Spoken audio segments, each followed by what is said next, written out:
of course, this news will reach him. And ako naman, nagre-report naman ako sa kanya. Hindi pa naman huli lahat yan dahil kung third reading, ibig sabihin hindi pa yan approved. So pwede pa nilang ihabol yan. In fact, kahit nga yung mga napag-agrihan na nila na aprobado na sa kanila, ay nababago pa rin naman before ito aprubahan ng Presidente as an amendment. When are you planning to talk to the President? Or medyo nabanggit na po? Right after this, a copy of that letter will be sent to the Office of the President.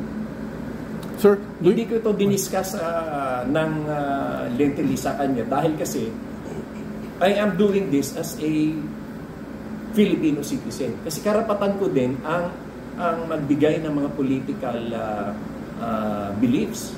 Karapatan ko na magsalita. Ito ay walang kinalaman sa aking posisyon as Secretary and Presidential Advisor for Poverty Alleviation. Ganun pa man, ay may connection din ito sa aking adikain sa poverty alleviation sapagkat paano mo matutulungan ang ating mga taong bayan na makaahon kung ang ating political situation ay ganito pa rin. Every 3 years, ang laki-laki ng pondong nawawala. Nasasayang.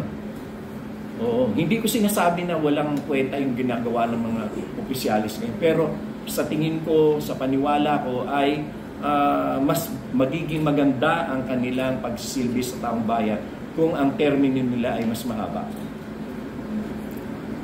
Sir, do you think kakainin ng House leaders yung sinabi nila na walang political reform at pagbibigyan yung letter mo?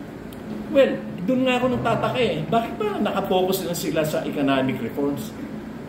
Kung meron kang economic reforms, tapos ang political situation mo ganito pa rin, walang mangyayari dyan. Ang pinakamatindi ka na argumento dito, ibig mo sabihin every 3 years, gigastos tayo ng 10 to 12 billion sa election. Eh pwede naman na gawing 6 years yan. At ang matitipid, ibalik sa taong bayan. I'm sure na maliliwanagan sila dyan. And it's not yet too late. Third reading pa lang naman, hindi pa naman aprobado ng Presidente yan bilang isang batas or amendments. Pero sir, hindi naman siya dadaan sa under doon sa Chacha kasi hindi naman siya dadaan sa Presidente para pirmahan. After ng third reading, idediretso siya sa COMELEC. Oo, pero for the plebiscite dito, siyempre, politika pa rin yan. And mangangailangan pa rin naman ng siguro ng suhestyon o kung anumang pagsusuri ng Presidente. So sir, ine-expect nyo rin nakakainin ng Presidente yung sinabi niya na ang gusto niya economic provisions lang? Well, I don't think hindi naman yung term nakakainin, kundi realization that the political provisions must also be amended. Hindi kakainin. Wala ka namang hindi naman yung matatawag natin na paninindigan agad eh. Pero nagbitiw na siya ng salita sir di ba? Oo. Sabi niya, ang susuportahan niya, economic provisions lang. Kasi wala pang nagsusulong ng political provisions. Pero ngayon, na ito, I'm trying to do my part as a private citizen, as a Filipino citizen.